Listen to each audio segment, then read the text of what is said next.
Selamat pagi, salam dan salam sehat bagi kita semua, Bapak Ibu, saudara-saudari yang dikasihi Tuhan. Senang menjumpai Bapak Ibu dan saudara-saudara yang dikasihi Tuhan dalam sapaan gembala dan renungan harian GKI Cikarang. Dengan hari ini tema kita adalah bonus dari Tuhan. Renungan kita hari ini akan diambil dari Amsal 3 ayat 1-6 yang berbunyi demikian. Hai anakku, janganlah engkau melupakan ajaranku dan biarlah hatimu memelihara perintahku. Karena panjang umur dan lanjut usia serta sejahtera akan ditambahkannya padamu. Janganlah kiranya kasih dan setia meninggalkan engkau. Kalungkanlah itu pada lehermu, tuliskanlah itu pada loh hatimu. Maka engkau akan mendapat kasih dan penghargaan dalam pandangan Allah serta manusia. Percayalah kepada Tuhan dengan segenap hatimu dan janganlah bersandar pada pengertianmu sendiri. Akuilah Dia dalam segala lakumu, maka Ia akan meluruskan jalanmu. Bapak, Ibu, dan saudara-saudara yang terkasih, ayat pertama di dalam renungan hari ini berkata, Hai anakku, janganlah engkau melupakan ajaranku dan biarlah hatimu memelihara perintahku. Tuhan yang maha baik melalui Raja Salomo memanggil kita dengan sebutan anak. Siapapun kita, berapapun usia kita, apakah kita masih anak-anak, sudah remaja, pemuda, orang tua, bahkan oma dan opa, kita semua adalah anak bagi Tuhan. Dan hari ini Tuhan menyapa kita dengan sebutan anak dan memberikan kita sebuah renungan, sebuah pengingat supaya kita jangan melupakan ajarannya. Dan katanya biarlah hati kita memelihara perintah Tuhan. Ada beberapa bonus yang hari ini akan kita bicarakan ketika kita benar-benar menaruh firman perintah Tuhan itu di dalam hati kita. Ada di ayat kedua, bonus pertama yang hari ini kita bisa renungkan adalah panjang umur. Karena panjang umur dan lanjut usia serta sejahtera akan ditambahkannya kepadamu. Ketika kita menaruh perintah Tuhan di dalam hati, bukan hanya di dalam pikiran, maka ketaatan akan firman Tuhan itu akan memberikan dampak rohani kepada kita. Akan memberikan kita bukan hanya berkat jasmani, umur panjang, damai sejahtera dan sehat, tetapi juga penyertaan Tuhan. Jadi bonus pertama itu adalah umur yang Tuhan berkati. Ketika kita menaruh firman Tuhan di dalam hati kita seperti di dalam Amsal ayat yang pertama tadi, maka umur yang Tuhan berikan kepada kita bukan hanya sekedar hari-hari yang terlewati, tetapi hari-hari yang kita lewati dengan pengalaman kita berjalan dengan Tuhan. Ya.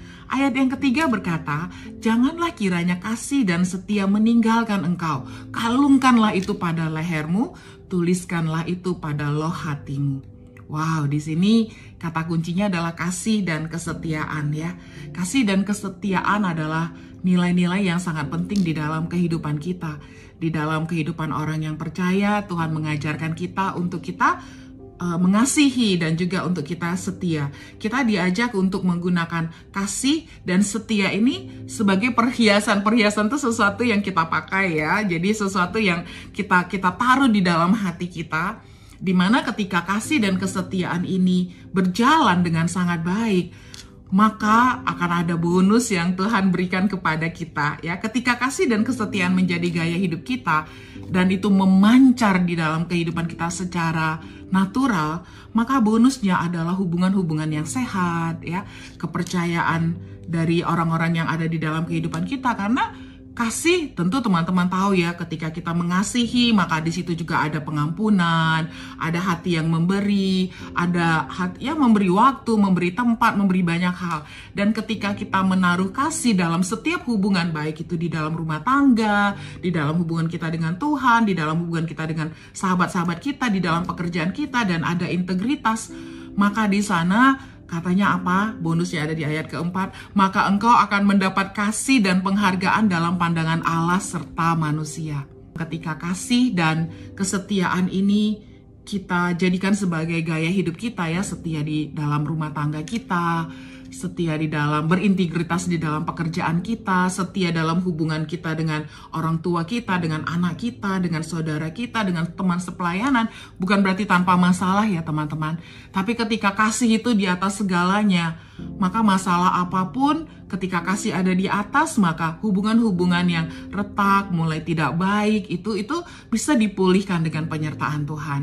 Dan itu akan memancarkan bagaimana kasih ini akan memberikan dampak atau bonus yang baik. Saya dalam kehidupan saya menyadari betapa saya bisa seperti ini saat ini, itu bonus dari Tuhan melalui orang-orang yang Tuhan tempatkan dalam hidup saya ketika mereka dengan penuh kasih mengasihi saya, dan saya berusaha mengasihi mereka dengan sepenuh hati dan saling setia ya, maka damai sejahtera dan penyertaan Tuhan itu ada. Kasih dan kesetiaan ini bukan sesuatu yang terjadi dalam waktu yang cepat.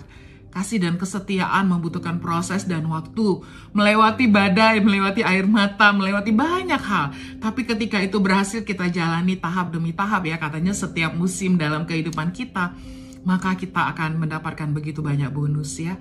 Kepercayaan dari orang-orang yang ada di sekitar kita, berkat damai sejahtera, persahabatan yang tulus.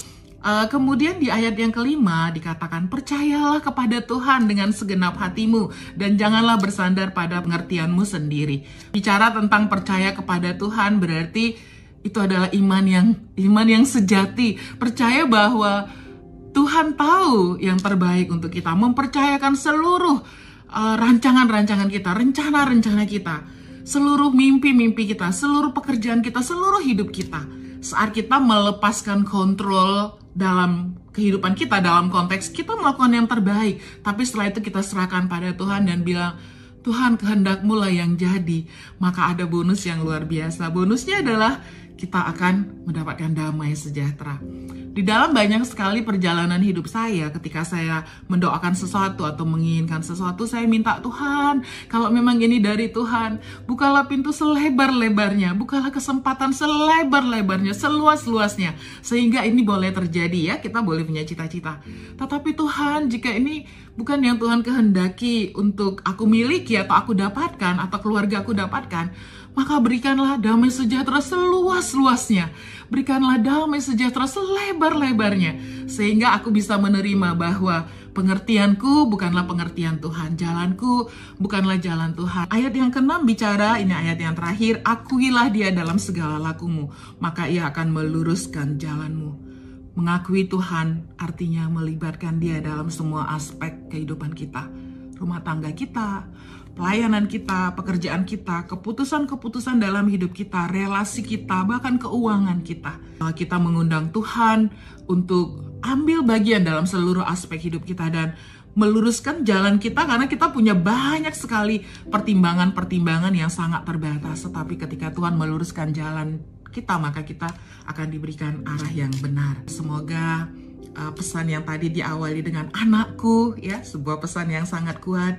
Anakku, janganlah melupakan ajaranku, maka semoga ini pun menjadi pengingat bagi kita untuk mengingat ajaran Tuhan. Semoga renungan ini memberkati. Terima kasih sudah bersama dengan saya pagi ini. Mari kita berdoa.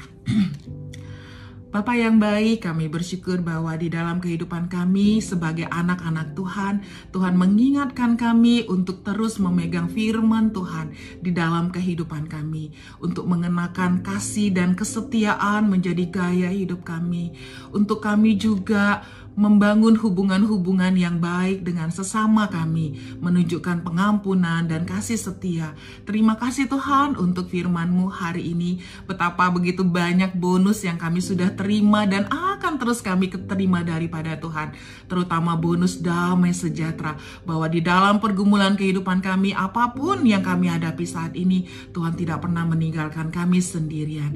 Tuhan ada bersama kami untuk menjalaninya, dan bonus-bonus ini membuat kami tahu bahwa berjalan bersama Tuhan selalu memberikan kekuatan di dalam kehidupan kami. Berkati kami dalam seluruh kegiatan kami sepanjang hari dan minggu ini. Biarlah firman Tuhan terus menjadi kekuatan kami, damai sejahtera Tuhan menolong kami untuk menunjukkan kasih setia Tuhan dimanapun dan apapun yang kami kerjakan. Di dalam nama Tuhan Yesus kami berdoa dan bersyukur. Amin. Demikianlah renungan kita pada hari ini. Semoga firman Tuhan ini dapat menyemangati kita. Terima kasih. Tuhan memberkati.